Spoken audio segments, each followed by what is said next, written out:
다음에 이제 쭉 이제 건너뛸게요. 그래서 이제 83번부터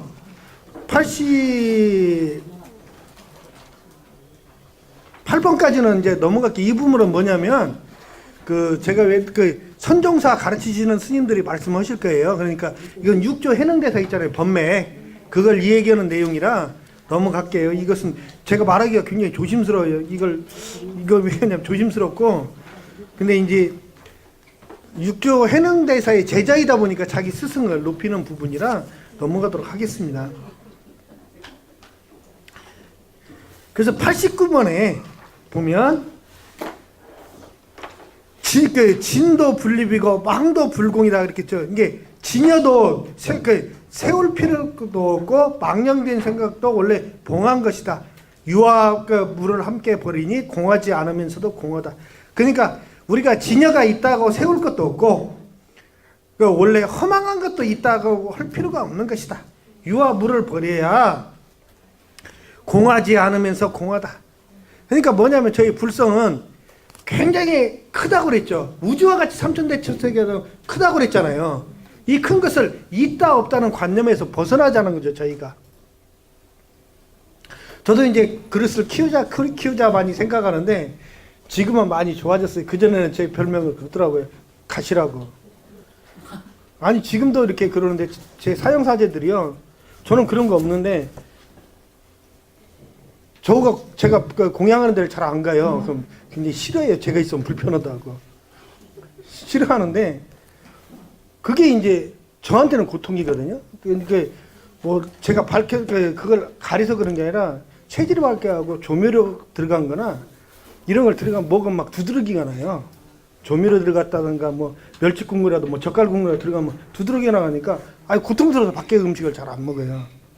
그러니까 이제 공양짝이 들으면 그게 제일 곤욕인 거예요. 가야 하나 말해야 하나. 안 가면 신도님들이 이거 무시했다고 생각하고 가면 그래서 되게 밥만 집어 먹거든요. 밥만 먹어요. 그러면 스님 반찬 맛없어요. 그러면 대답도 못 하겠고 이건 완전 미치는 거예요. 그래가지고 요즘은 하도 절에 이제 오래 있다 보니까 신도님들이 아니까 스님 공양하러 가시죠. 그런 소리는 안 더라고요. 그러니까 편하더라고요. 요즘은. 그러다 보니까 이제 다른 스님들이 불편하는 것 같아요. 그러니까 제가 이제 뭐냐면 스님들 공양으로 갈 때 어디로 가 있냐 그것도 묻는 거예요. 너 때문에. 아니 뭐 그 신경 쓰지 마시라고. 저 알아서 먹으니까 잘 먹으니까 신경 쓰지 말으라고. 그래서 되게 물만 말아 먹고 이제 이렇게 떠먹고 마는데 아니 근데 그게 편해요. 왜 그러냐면 먹고 나서 옛날 먹던 습관이 있으니까 뭐 아무거나 잘 먹는데 먹고 나면 고통스러우니까. 근데 이제 이런 것들이 다른 스님들이 할 때 자는 계율을 지키니까 이게 힘들다니까요. 계율을 이런 것보다 저는 편한데 저의 행동이 남한테 피해를 줄까봐 저의 이런 행동이 모르는 스님들은 불편하다고 느끼시잖아요. 저의 그걸 모르시면 아시는 스님들은 원래 제 음식 못 먹으니까 그런가 보다라고 하지만 모르시는 스님들은 뭐 이 자리가 불편해서 그러나? 라고 하니까 그래서 이제 제일 편한 게 요즘은 식빵 사다 잘라먹는 게 제일 편하더라고요. 불편할 일이 없잖아요. 그렇지 않으면 뭐 누룽지 같은 거 그냥 불려서 먹고 그래요. 오늘도 학교에서 그냥 누룽지 그냥 불려서 먹고 말았는데 그게 제일 편하더라고요. 다른 걸 잘 안 먹으니까. 아니 근데 먹고 나서 고통스러우니까요. 근데 그래서 여기에 나의 여기를 세우지 말라는 게 법집인 거예요. 법집인데 그 다음에 뭐냐? 이시공문에 원래 집착하지 않으니 하나인 열애의 성품은 그 본래가 저절로 통일하다. 이건 뭐냐면 반야경에 보면 대품 반야경에 보면요 공을 이시까지로 말해요. 뭐 다 뭐 설명한다면 내공, 외공, 내공, 공공, 뭐 자성공 해가지고 20가지가 있는데 공하다는 것은 뭐냐? 일체 무자성공 그러죠. 이 말은 일체 고작의 공이다. 이걸 이제 용수보살은 뭐라고 하냐? 왜 공이냐? 재행은 무상이고 사성이 없다는 것은 재행은 무상이고 제법은 무아이니까 항상 무아이고 무상이기 때문에 공이다는 거죠. 그래서 공은 저희는 색과 공을 얘기하지 물을 얘기 않잖아요. 유물을 얘기하는 게 아니에요. 있는데 있다 없다의 그 단계에서 벗어나는 거죠. 이 뒤에 또 나옵니다. 그래서 이걸 안 하는데 이것을 집착하지 말라. 열애는 하나인 열애의 성품은 본래가 저절로 부처와 내가 원래 동일한 성품이다. 그래서 불교는 이분법을 갖다가 제일 경계합니다. 부처와 중생의 분별. 저건 부처고 저건 나는 중생이다. 그래서 남녀의 구별도 없는 거예요. 저는 항상 말하는데 불교적으로 재산을 물어요. 아들, 딸 어떻게 해줘야 됩니까? 부처님 법에서는 동등하게 주라 그렇습니다. 아들, 딸 구별 안 해요. 근데 한국은 아무래도 이제 그 유교적인 풍습이 있어서 아들을 주잖아요. 그리고 가르치는 것도 아들, 딸 똑같이 가르쳐야 돼요. 근데 딸들은 좀 더 예민하기 때문에 부모가 2배의 정성을 더 들이라고 합니다, 저는. 감수성이 더 예민해요. 그래서 계율도 비구니 스님들이 더 많죠. 예민하기 때문에 더 많아요. 원래 남성들이 좀 둔해요. 그래서 신체적으로 좀 둔합니다. 그래서 그걸 이해를 하셔야 돼요. 보살님들이 아이고 제가 남편이라 내 생일도 잊어먹고 지나고 그럴 게 아니고 원래 남성들은 그런 게 대범하기 때문에 대범하다는 것은 작은 일에 이렇게 소소하게 신경을 쓸 선천적으로 태어나기를 그래요. 그래서 비구니 스님들이 수행할 때 비구니 스님들한테 계율이 더 많은 것은 더 세심하기 때문에 계율이 많을 수밖에 없는 거예요. 그걸 이해하시라는 거예요. 저희 타고날 때 업력이 남녀의 업은 남녀가 평등하기는 하지만 업이 차이가 있다는 것을 인정하고 가셔야 돼요. 남녀가 똑같다라고 하면 업력이 똑같다라고 하면 그 문제가 생기는 겁니다. 평등하지만 업력이 틀린 거예요. 그래서 그걸 서로가 인정하라고 존중해야만이 그 집안이 화목한 겁니다. 그래서 이제 밑에 볼게요. 마음은 뿌리가 되고 법은 티끌이 되어 두 가지는 마치 거울에 낀 것 같다. 그럼 뭐냐? 마음이라는 것은 뿌리라는 것은 뭘 자라나게 하죠. 자라나게 한다는 겁니다. 그래서 진실한 이 뿌리에서 우리 심지가 이제 나오는데 지가 나오죠. 그래서 이 뿌리가 자라게 하죠. 악한 마음도 하고 선한 마음도 자라게 해요. 그런데 악한 마음이 번뇌를 만들죠. 이게 그래서 티끌이 되는 거예요. 그래서 이것은 신수대사가 티끌이 끼었다고 하잖아요. 거울에. 우리 마음은 거울과 같죠. 티끌이 자꾸 끼면 보이지가 않습니다. 근데 이 티끌을 자꾸 쌓고 닦아내는 것은 원래 청정하다고 했죠. 거울은요. 거울의 본성에는 저희 본성에는 원래 그게 없는 거예요. 누가 짓느냐? 스스로가 짓는 거예요. 스스로가 얽어매는 거예요. 제가 고통스러운 것은 이 뒤에 나오겠지만 스스로가 얽어매는 겁니다. 그래서 넘어갈게요. 그 다음에 96번으로 갔어요. 짓는 것은 마음이 하고 재앙을 받는 것은 몸이 받으니 모름지기 남을 원망하고 하소연하고 허물하지 말지어다. 짓는 것은 마음이 지어요. 부부싸움하고 괴로운 것도요. 큰일 갖고 부부싸움 안 하시죠. 사사건 갖고 싸우는 것은 아까 방금 말씀드린 거예요. 남편도 나하고 똑같다고 그러고 아내도 나하고 똑같다고 생각하니까 서로가 업이 틀린 것을 인정을 안 하기 때문에 싸우는 거라니까요. 그러니까 아들하고 딸하고 똑같이 평등하다고 보면 안 된다니까요. 아들은 아들대로 키우는 거고 딸은 딸대로 키우는 거예요. 나는 딸을 갖다 아들하고 똑같이 키웠는데 왜 얘가 말 안 들어? 그러면 안 된다니까요. 아들, 딸이 틀리다.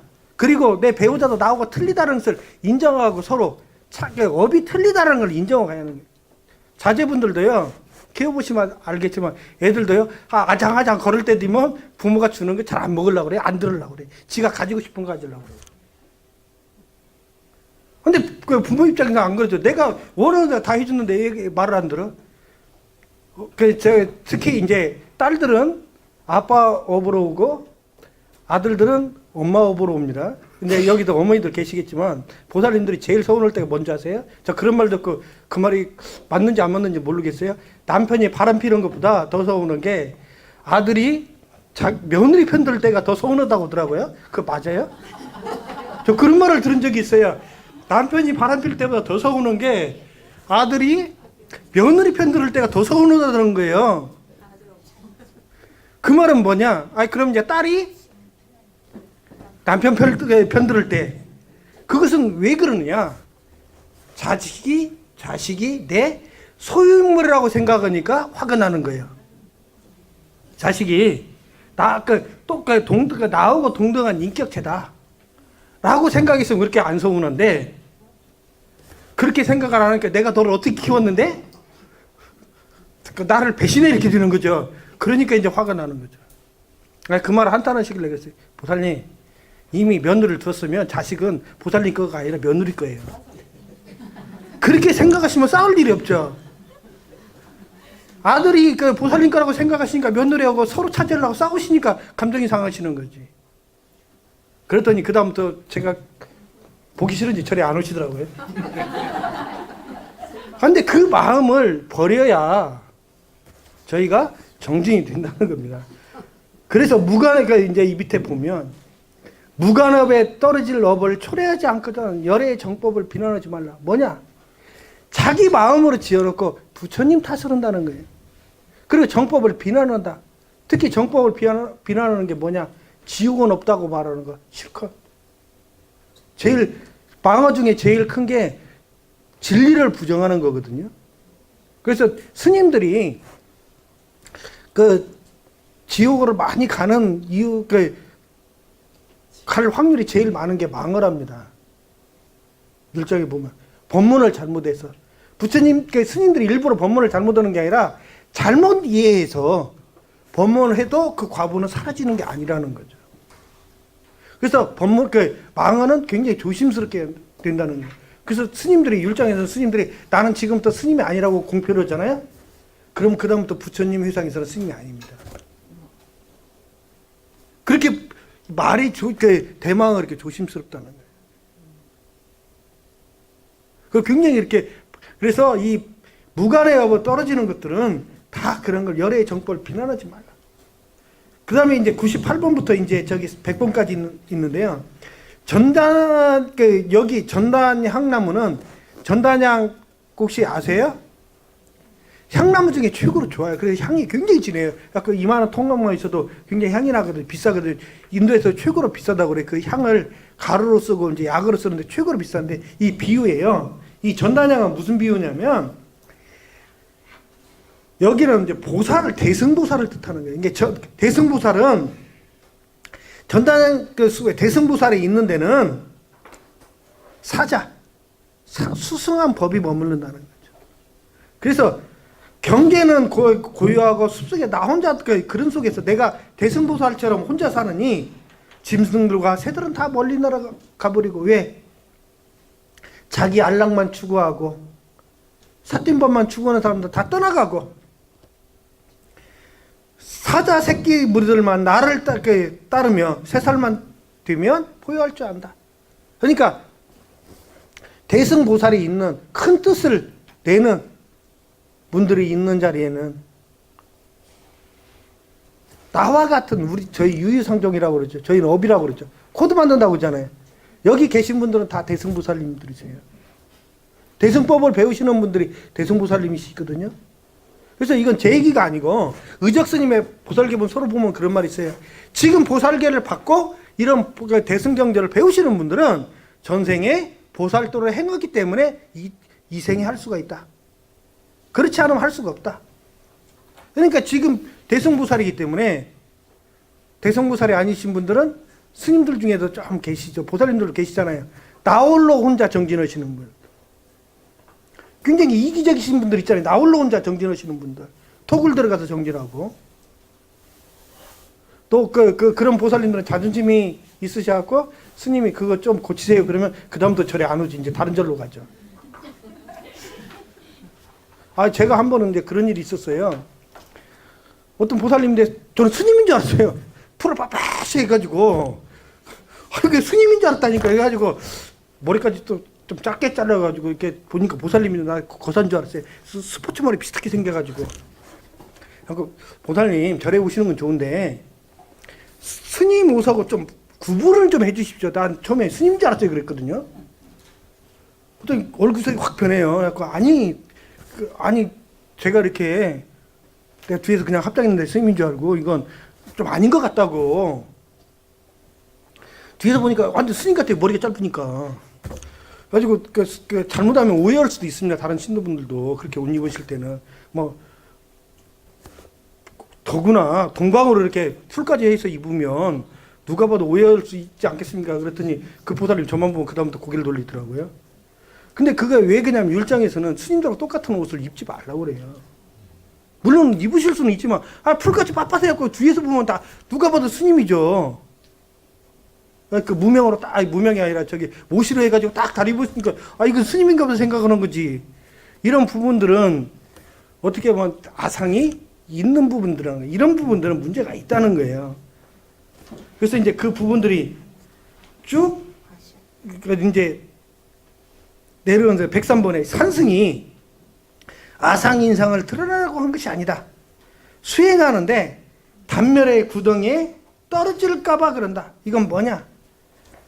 이것은 단견, 멸견을 얘기하는 거죠. 단견은 뭐냐? 대표적인 죽으면 끝이다라고 하는 거. 멸견은 뭐냐?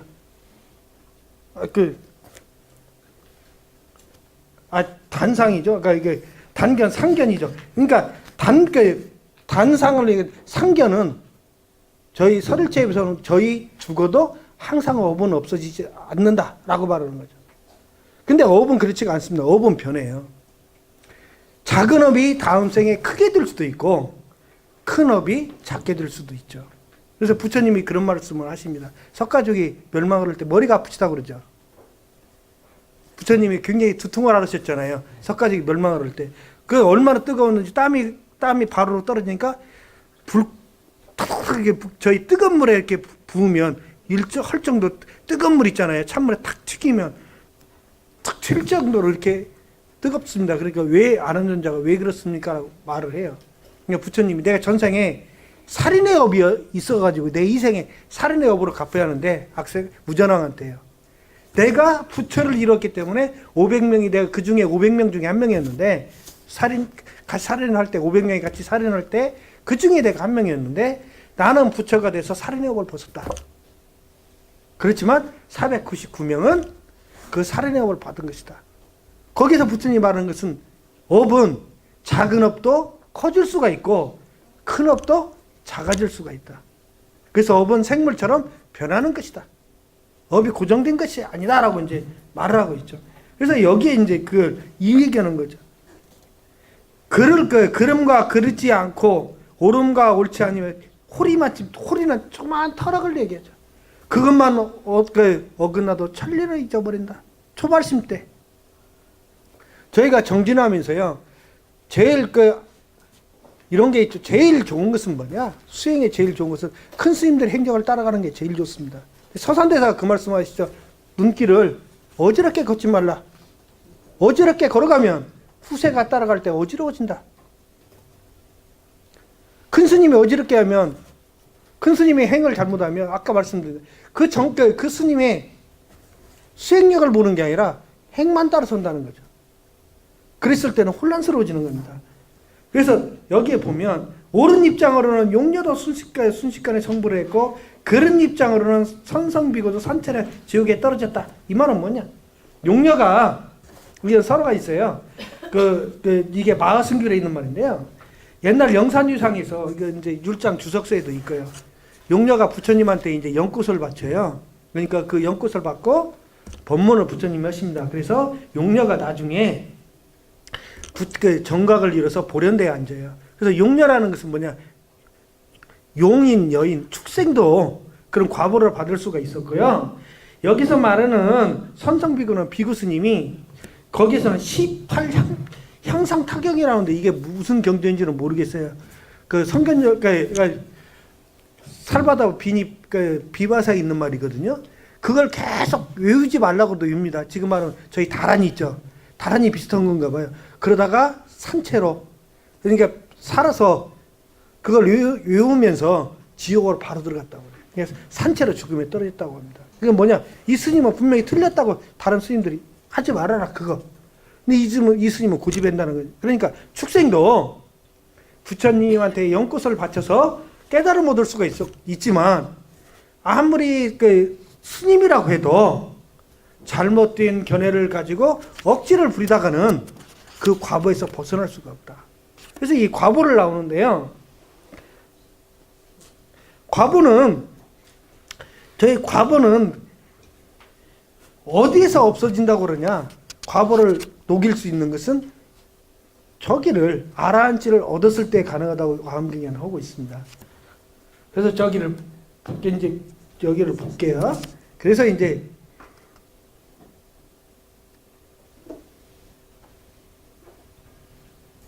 (111번으로) 갈게요. 여기는 이제 그 다음에 이제 부분은 106부터 108번까지는 뭐냐면 이제 그 현각대사께서 그 전에 이제 그 굉장히 천태종 승려에 있었잖아요. 그 자기의 얘기를 하고 있는 거예요. 내가 교학도 많이 했었고 다른 데를 가서도 많이 했었다. 그래서 많이 이제 그걸 얘기를 하고 있는 거. 내가 정진도 많이 했었는데 109번에 보면 오랜 세월 동안 풍진객이 되었었다. 정처 없이 떠돌았었다. 그래서 이제 111번에 가면 이승들의 정진은 도의 마음이 아니고 이승은 성문과 영각, 자기를 위한 수행은 도의 마음이 아니고 의도는 아무리 총명해도 지혜가 없는지라. 여기서 의도들은 항상 뭐냐? 진리를 추구 안 했었죠. 인간이 성불할 수 있다는 것을 다 육사 의도들은 부정하고 있습니다. 또 어리석고 또 어리석으니 빈주먹의 안에 무언을 가지고 있다고 잘못 알았다. 빈주먹에 아무것도 없는데 이렇게 만약 있다고 하면 호기심이 일어나겠죠. 그래서 여기에 뭐 있다고 비유를 하는 겁니다. 그래서 손가락을 집착하여 달을 삼으니 그릇된 노력을 하고 육근과 법 가운데서 헛되게 노력하고 헛되게 눈을 비비고 있다. 이 말은 뭐냐? 달을 가리키면 저희 달을 봐야죠. 달을 가리키면 달을 봐야죠. 손가락만 바라본다는 거죠. 주먹 안에 뭐가 있다. 그게 법화경은 궁자유 비유가 있죠. 아버지가 분명히 주머니다. 얘가 하도 말을 안 들으니까 주머니다가 보배를 넣어주죠. 보배를 넣어주는데 보배를 안 쓰죠. 그리고 거지처럼 돌아다니죠. 근데 이 비유가 왜 나오는가 봤더니 비유 급고독장자를 잘 아시죠? 기수급고독은 금강경에 그 아드님의 본명이 설레예요. 설레비굿인데요. 그 전에 업이 많아서 급고독장자가 이제 아들 딸을 둡니다. 그래서 이제 그걸 나중에 별명이 악내인데요. 급고독장자가 나중에 이제 죽고 나서 이제 저기를 나중에 깨달으면 오하분계를 얻어서 이제 저기를 과일을 얻죠. 그러면 집안이 자꾸 기울어요. 근데 그래서 집안이 망합니다. 그래서 설레서라는 스님이 원래 이름을 설레라고 지었는데 이제 거지가 돼가지고 거지 소굴에 살아요. 거지 소굴에 들어가서 거지들하고 같이 삽니다. 그래서 이제 집안이 완전 다 마르게 이제 없어진 거예요. 재산을 탕진을 하고. 그래서 이제 누나가 굉장히 잘 사는데 누나 집을 가요. 그러니까 누나가 남편 몰래 지금 말하면 궁자의 비유처럼 굉장히 보물을 넣어줘요. 주머니다. 그런데 그것도 모르고 계속 거지 행각을 하고 다녀요. 그래서 부처님이 이렇게 보니까 안 되겠다 해가지고 이제 이게 봅니다. 그러니까 아라한이 될 그릇을 가졌어요. 그래서 그 설레를 이제 불러오라고 그래요. 근데 이제 설레야 아는 존재한테 가 어디 거지 서굴에 있으니까 불러와라 그래갖고 설레야 불러도 자기 이름을 잊어먹어 버렸어요. 남들이 악내요 이렇게 부르니까. 그래가지고 이제 한참 모르니까 그러면 여기 옛날에 설레라고 불렸던 사람이 그럼 악내야 그러니까 그때 나오는 거예요.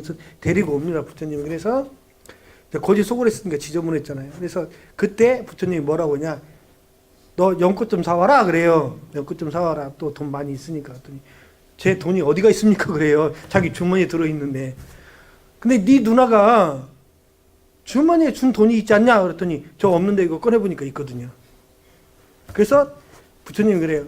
지금 아라한다한테 주게 연꽃을 사오라. 연꽃이 그때 상당히 비쌌나 봐요.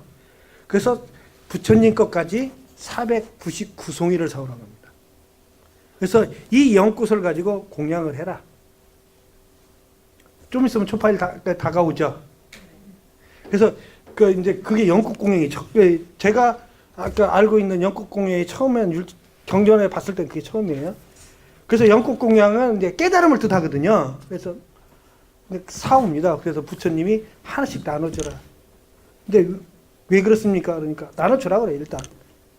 그래서 다 받았다고 하니까 다른 스님들이 안 받으려고 그래요. 좀 너무 지저분하니까. 아유 몸도 지저분하고 뭐 그렇잖아요. 꽃 파는 사람도 안 팔으려고 그러니까 지저분한 놈이 와갖고 이렇게 꽃 살라고 그러니까 다른 아라한이 또 가요.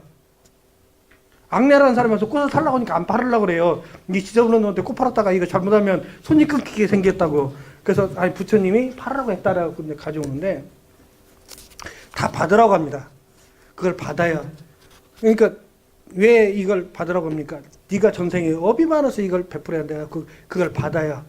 그러면서 그 공양을 받으면서 그 스님이 업이 풀어지는데 그 스님이 왜 그렇게 업을 받았냐면 전생에 그 부처님들이 그때 독각이라고 해요. 그분이 이제 갔는데 부잣집 아들이었대요. 근데 보고 그 스님들은 평소에 노동도 하니까 빌어먹으라고 해버린 거예요. 그 업이 그 구독장자의 아들로 태어나서 빌어먹게 다 평생 거지나 돼서 살아라. 라고 하고 또 이제 그 쪽박 깨져라 이제 이렇게 바로 있잖아요. 그걸 떨어뜨린 과부가 있었어요. 그래서 거지가 되는 겁니다. 그래서 부처님 그 얘기를 해줘요. 그러고 나서 나중에 부처님 계속 데리고 가르쳐서 이제 나중에 아라한이 됩니다. 그래서 동룡이라고 그러죠. 용을 갖다 동룡을 항복시키는 제일이 설레비구예요. 그래서 설레라는 뜻이 두 가지 있어요. 잘 왔다 비구여라는 뜻도 있고 용을 근데 그 스님이 이제 곡차에 대한 계율이 생긴 게 그 스님이에요. 그 스님이 이제 그러고 오는데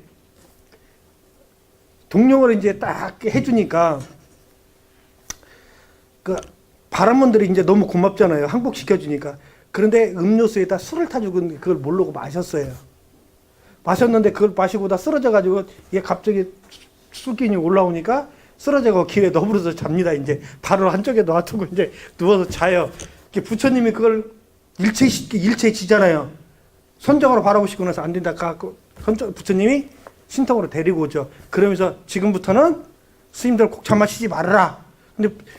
근데 설레비그는 일부러 마시려고 한 게 아니잖아요. 부처님 저는 마신 적이 없습니다. 그랬더니 그대는 모르고 마셨는데 그대가 마신 음료수에 술이 들었었다. 그래서 지금부터는 스님들은 곡차를 마시지 말아서 굉장히 약한 계율이에요. 그래서 이제 그때 이렇게 생기는데 그때 연꽃 공양이 생깁니다. 그래서 꽃 공양 중에 최고의 공양이 최고의 꽃을 공양을 부처님은 연꽃이라고 했어요. 그래서 저게 이제 연꽃 공양을 이제 초파일 때 하시죠. 그 등을 하는데 제가 저번 시간에 등 공양 말씀 드렸죠. 안 드렸나요? 안 들었어요? 그럼 제가 다른 데도 법문했나? 근데 율장에서 이렇게 보는 기준이에요. 인등하고 연등이 있죠. 다 똑같다고 생각하시죠. 근데 개념이 좀 틀려요. 어제도 누가 여쭤보는데, 학교에서도 여쭤보는데, 인등은 연등으로 하죠. 그건 깨달음을 뜻해요. 그래서 그것은 승광행의 비유가 나옵니다. 빈자일등 있죠. 그 현우경의 경전에 나오죠. 현우경에 나와요, 경전에. 근데 율장의 비나의 승광행에 이제 잡사에 있는 내용입니다. 그래서 부처님 초파일락 오는 것은 있잖아요. 그것은 미래의 깨달음을 발언하면서 키는 거예요. 그래서 항상 저는 1인 1등을 키라고 그래요. 이것은 제 기준이 아닙니다. 부처님은 1인 1등이라고 했어요. 지금은 어디 보니까 가족등 스님 그래가지고 그냥 좀 키라고 하시는데요. 부처님의 기준은 무조건 1인 1등입니다. 이건 알고는 계세요. 부처님은 무조건 1인 1등을 키라고 했어요. 그 다음에 이 빛은 인등 있죠. 그건 지혜를 뜻해요. 지혜가 아니고, 이것은 지혜잖아요. 그리고 부처님한테 등을 끼는 등공양이 있잖아요. 이것은 방편을 뜻합니다. 그래서 인등은 방편이에요. 그래서 인등처럼 똑같이 1인 1등이 기준에 이건 부처님이 정해놓은 계율입니다. 그래서 현자 1등, 현우경을 제가 얘기는 않냐면 현우경은 비유경이고요. 율장은 정확한 게 있었던 얘기이기 때문에 말씀드리는 거예요. 그래서 그 율장에서는 연등을 하신 보살이 말하자면 구걸이라고 그러죠. 구걸에서 부처님한테 등을 올려요. 그 내용은 똑같습니다. 그래서 아란전자 끌려고 그래요. 부처님이 끄지 말아라 라고 말하고, 왜? 그 신심에서 켜진 경은, 등은 끄지 않는 거다. 그러니까 승광왕이 그 당시에 굉장히 세력이 제일 부처님 당시에 있었던 나라 중에 제일 큰 나라 왕이 승광왕이, 그러니까 승광왕이 만개를 쭉 켜요, 등을. 이게 부처님이 근데 그때 승광이 켰던 등은 지금 여기 오다 보면 도로변에 이렇게 등 킨 거 있잖아요. 법당이 없었잖아요. 부처님 당시에 계셨으니까 이 도로변 길에 쭉 킵니다, 등을. 근데 부처님이 그래요.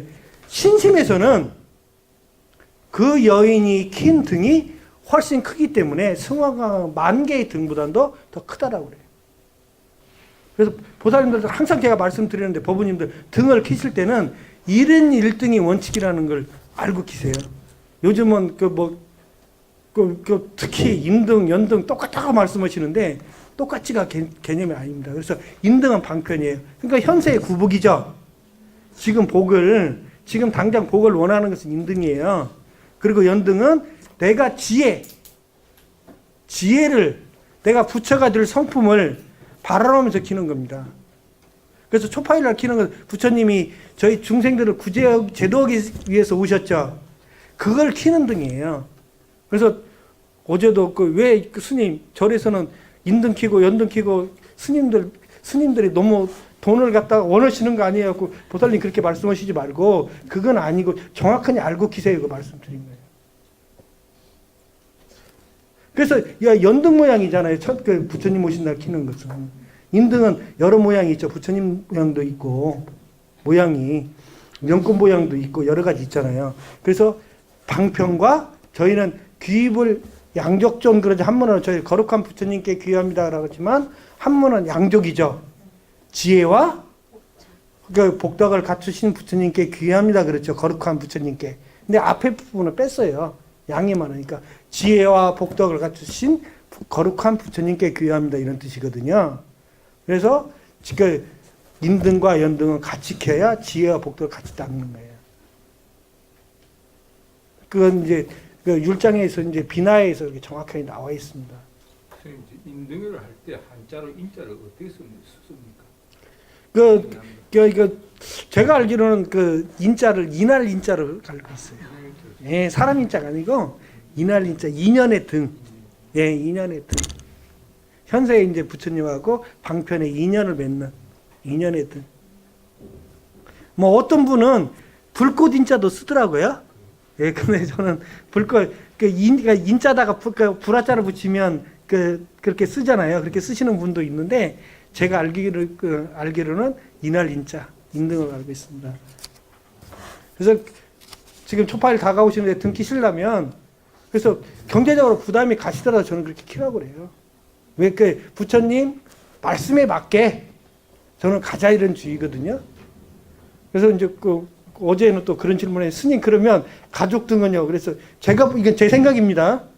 가족 등 키시면 제가 보기에는 부처님이 1인 1등이라고 했으니까 그 중에 한 분만 혜택을 받으실 것 같은데요. 그랬더니 별로 안 좋아하시는 제 생각은 그래요. 1인 1등이라고 했잖아요. 가족 등 쭉 키셨어도 부처님 분명히 1인 1등이라고 하셨으니까 제 생각에는 그 중에 한 분만 혜택이 있지 않나 이게 저는 이렇게 생각하고 있습니다.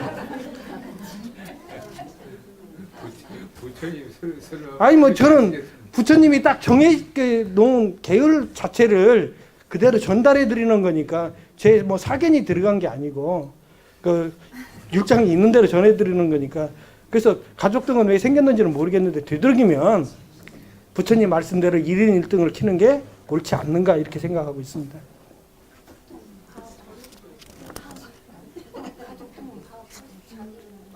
그럼 보통 저는 그런 말 못 들었거든요. 근데 저도 몰랐는데요. 율장을 번역하다 보니까 그 연기가 정확하니 많은 페이지에 걸쳐서 부처님 왜 1인등을 켜야 하는지를 쭉 말씀해 놓으셨으니까 그거 번역하고 알았어요. 그전에는 몰랐거든요. 그 양이 상당히 많습니다. 제가 이렇게 간단히 설명드렸지만 페이지 수는 A4지로는 그 한 15페이지 돼요. 왜 1인 1등을 켜야 하는지 부처님이 그 연기를 전생에 어떻게 켰고 이 생에 왜 켜야 하는지 정확하게 말씀하고 계시기 때문에 그래서 제가 전달드린 거예요. 그런데 제가 이번에 배양사 갔을 때요. 네. 제 생에 처음으로 하나 네. 제 등을 달고 어떤 같이 가는 보살님들은 처음 그분을 모시고 갔거든요. 네. 집에도 열심히 살았으니 자기 등 하나 달아봐라. 네. 그 놀래더라고요. 소리 등 하나씩. 네. 그래 아니 저 정확하니 부처님이 네, 정말 말씀하신 것을 그대로 열심히 전달해 드리는 살았잖아요. 거니까. 예. 근데 자기 등도 있어야 되겠더라고요. 예. 그래서 배양사 가서 그분하고 나 하나씩 달았지. 그래서 저는 그 이제 기분 좋더라고요. 저는 주로 제가 제일 많이 포교하시는 분은 카톨릭이거든요. 카톨릭 분들이 편해요. 제가 포교해 봤을 때. 근데 그분들을 이렇게 하니까 저는 처음에 오면 등록할 때 개인 1등 무조건 그렇게 교육을 시켜요. 그러니까 그분들은 꼭 개인 1인 1등을 다 하시더라고요. 그 다음에 저기 볼게요. 114번 갈게요. 113에 보면 하나의 법도 보지 않는 것이 곧 열애이고 바야흐로 이름을 관자재라고 한다. 한 법도 보지 않는 것이 열애다. 뭐냐? 분별심을 일으켜서 보지 않는 게 열애이고 이름을 관자재라고 한다. 저기 보면 관세음이 있고 관자재가 있죠. 관자재가 있는데 그 뜻이 두 가지예요. 관세음보살 저희 일반적으로 그러잖아요. 그런데 반야신경에 뭐 관자재보살이 그렇죠. 근데 이것을 이제 주석서는 잘 없고 저기 당나라 때 그 규기 스님이나 이제 유식의 유가종이죠. 법성종이라고도 하고 그 자은종이라고도 하고 자은종의 규기 스님이나 밀교의 불가사리 스님들이 주석해 놓은 걸 보면 그 관세음보살님은 덕성이 두 개가 있으시다 그래요. 덕상이 하나는 지혜로서 표현할 때는 관자재보살이라고 하고 저희에게 중생에 복덕을 내려주시죠. 그랬을 때는 관세음보살이라고 한다. 그래서 반야신경에서는 관자재보살이라고 하는 거고 일반 경전에서는 관세음보살이라고 한다. 근데 이게 관세음보살님이 명호가 상당히 많아요. 한 45가지 정도 제가 드는 것으로 알고 있거든요. 그래서 대표적인 게 좀 이해가 안 못 들어보신 분들의 관세음보살 명호가 많이 계시는데 불공견삭보살도 관세음보살입니다. 불공견삭보살도 관세음보살이에요. 다라보살도 관세음보살이에요. 준재보살도 관세음보살이에요. 네, 다라보살도 관세음보살이에요. 아주 맑은 눈이란 뜻이에요. 다라보살이. 관세음보살. 불공견삭보살은 지장보살처럼 지옥에서 중생을 건져낸다. 견삭. 새끼줄이란 뜻이거든요. 그 불공견삭보살도 관세음보살입니다. 수구보살도 관세음보살. 그래서 관세음보살의 명호가 상당히 많아요. 제가 알기로는 45가지 정도 되는데 잘 기억은 못하고 있어요. 그래서 상당히 많습니다. 그런데 이제 대표적으로 보면 체화용, 화엄에서 보는 체화용으로 보면 체에서는 관자재보살이고 저희 지혜를 표현할 때는 복덕을 말할 때는 관세음입니다. 관세음은 세상을 이렇게 관하는 이런 뜻이고요. 관자재라는 뜻은 불성으로서 지혜가 가득해야 가만히 제대로 서 있는 스스로가 서 있는 이런 뜻이죠. 그 다음에 그 117번으로 갈게요. 그 다음에 여기 있네요. 깨달음 업장이 본래 공하지 못하지만 깨닫지 못하면 모름지기 묵은 빚을 갚아야 한다. 이게 뭐냐? 저희가 인과 있죠, 스님들. 제가 이런 말 보고 깜짝 놀랐어요. 그 아흔부 어떤 경전이 기억은 안 나는데 우리가 스님들 받는 심을 있죠. 업을 벗어나기 위해서는 아란지를 벗어나기는 논서에서 봤는데 좀 기억이 안 나네요. 아무리 율사라 해도 벗어나지를 못한다. 신도님들이 갖다 주신 그 시주물 있잖아요. 시주의 업을 벗어날 수 있는 기준이 아라한치다. 아라한치를 벗어나기 전에는 스님들이 아무리 청정에 사시죠. 그 이 말이 청정에 살아도 그 업력을 벗어날 수가 없다. 그러니까 모름지기 묵은 빚을 갚아야 한다. 아무리 청정에 살았어도 묵은 빚을 갚아야 한다. 스님들이요. 그래서 아까 제가 말씀드렸잖아요. 스님들을 행을 갖다 너무 비난하지 마시라는 게, 스님들, 보살님들이 비난 안 하셔도 다 받으세요. 스님들은, 저 같은 경우에는 저뿐만 아니라 다른 스님들도 똑같다고 생각하는데, 저는 스님들이, 신도님들이 이렇게 뭐 용체 같은 거 주잖아요. 바이또를 받는 느낌이거든요. 바이또를 받는 느낌이에요. 근데 저는 다른 스님들도 저처럼 똑같이 생각한다고 생각하고 있습니다. 다른 스님들 말 들어보면 그래요. 스님, 가끔 이제 차 한잔 마시면서 얘기하면 신도님들한테 받는 시주물에 대한 그 무거운 바위와 같은 업을 어떻게 다 갚는가? 또 이런 말씀이 있어요. 스님들이 상자 하나 받는다고 그러죠. 스님 상자야. 상자 하나 받는 게 악업을 산처럼 쌓는 것이다. 상자를 하나 받으면 그만큼 뒷바라지를 해야 하잖아요. 은사 스님이 그렇게 산과 같은 업을 하나씩 쌓는다. 그러니까 여기서 있는 말이에요. 모름지기 묵은 빚을 갚아야 한다. 신도님들한테 받은 빚을 이렇게 갚는다. 그래서 막 요즘 MBC에서 또 뭐라고 했어요? 뭐 시끄럽던데, 그런 게 너무 동조하지 마세요. 왜 그러냐면, 아까 자업자득이죠. 신도님들이 비난 안 하셔도 스님들이 그 업을 다 받아야 한다니까요. 그리고 지금 저번 시간에도 말했지만, 제일 제가 이게 마음 아픈 것은 너무 사부대중들이 저희가 신뢰가 없어졌다는 거. 조금만 해도 좀 더 기다려 봐주고 그걸 갖다 이해하려고 하고, 안 됐을 때는 스님들이 왜 그렇게 사세요? 라는 말을 해야죠. 그러기보다는 조그마한 걸 가지고 처음부터 막 너무 공격하는 것은 불자의 도리가 아니라고 생각해요. 부처님도 그랬거든요. 처음부터 너무 공격하지 말아라. 그 스님들 지켜보고 문제가 있을 때 공격을 해야지, 조그마한 거 하나 갖고 공격하면 스님들끼리도 그러면 어떻게 되겠어요? 교단이 분열돼 버리죠. 사부 대중이 분열되면 결국은 부처님께서 또 계율을 만들 때 처음에는 계율을 보면 처음에 제정을 안 하시거든요. 스님들 사고 치시잖아요. 한 번에 바로 계율 제정을 안 하세요. 한두 번 타일르다가 한 세 번째 가면 이렇게 제정하시는 거지, 처음부터 하나 사고 쳤으니까 바로 계율을 이렇게 제정하시는 않습니다. 보통 한 세 번째, 네 번째 이렇게 제정하시거든요. 그런데 저희는 이렇게 처음에 한 번 발생했다고 해서 그걸 가지고 너무 막 비난하고 이걸 사회적으로 하는 것은 좀 문제가 있지 않는가 이런 생각이 듭니다. 그 다음에 이제 117번 갈게요. 욕심의 상태에 있으면, 그러니까 욕계죠, 욕계. 욕계 있으면서도 선정을 닦는 것이 직연의 힘이니 비유컨대 불꽃에서 연꽃이 피어나는 것과 같아서 마침내 파괴되지 않는다. 욕계에서는 선정을 닦는 것이 직연의 힘이다. 직연력. 뭐냐? 저기 보면 예불의 마지막에 해탈 직연향이죠. 계향, 정향, 해향, 해탈량, 해탈 직연향이죠. 근데 향의 의미를 아함경에서는 어떻게 보고 있냐면, 향이 자기 생명을 향이 태워서 세상을 맑게 하죠. 그런 의미로 보고 있어요. 발언의 의미입니다. 그러니까 여기 직연력이다. 지혜를 볼 수 있는, 그래서 마지막에 해탈 직연이죠. 이 직연력이라는 겁니다. 그래서 비유컨대 불 속에서 연꽃이 피어난다는 말은 불보다 더 강한 게 물이죠. 저희 보살님도 올해 삼재기도 많이 하셨잖아요. 삼재에서 부처님 봤을 때 수재보다 더, 그러니까 화재보다 더 무서운 게 수재입니다.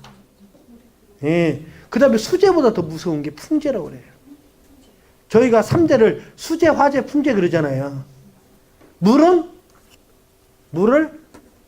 불을 끌 수 있는 게 물이죠. 근데 물을 또 흩어낼 수 있는 게 바람이에요.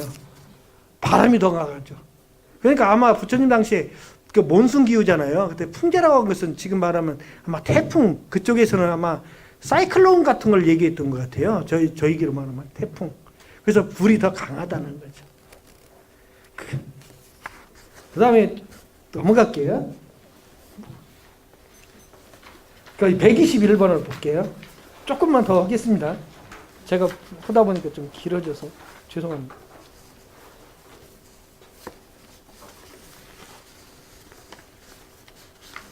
(121번에) 보면 그런 내용이 있죠.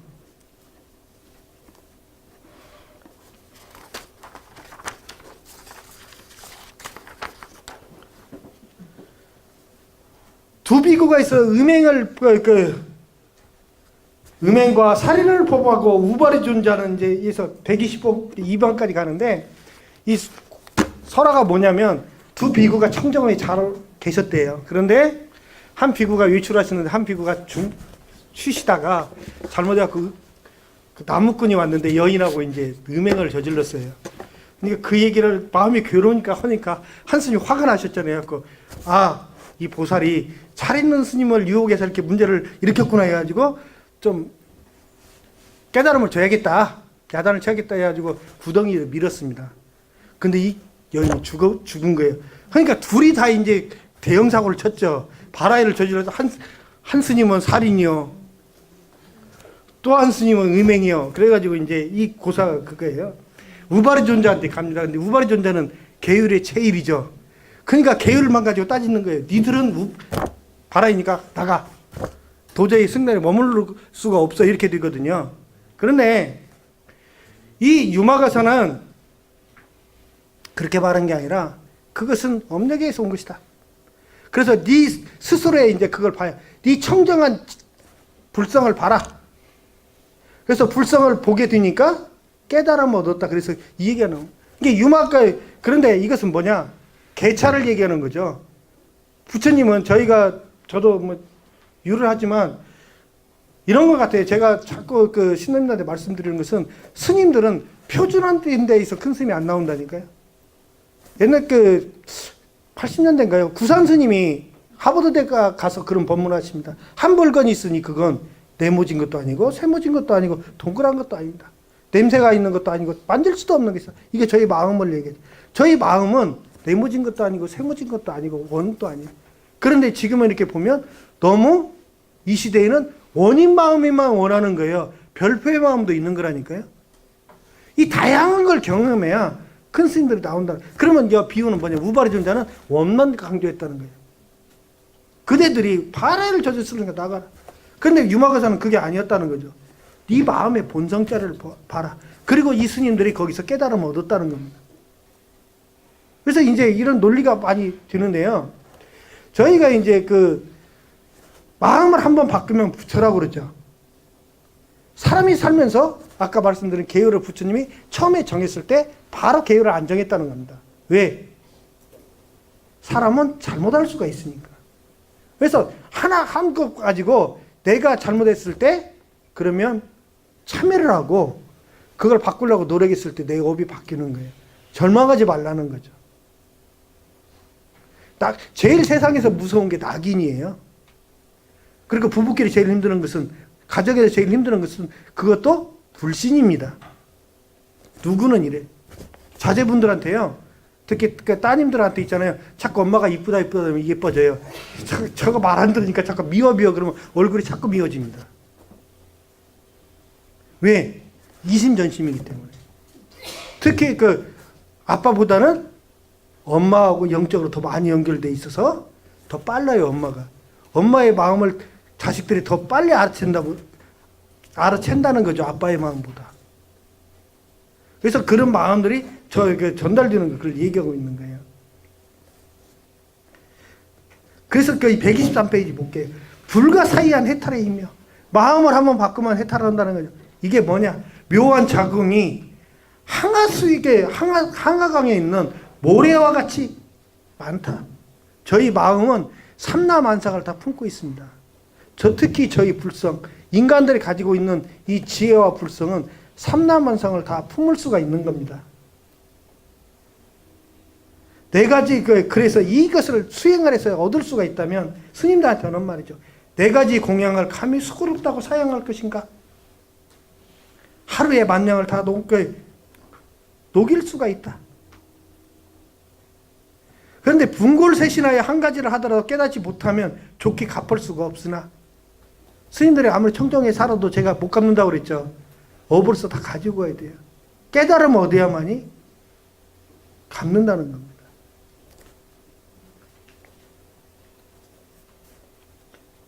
그래서 128번으로 가면 밝게 보아도 밝게 보고 밝게 보아도 한물간이 없으니 사람도 없고 부처가 없다.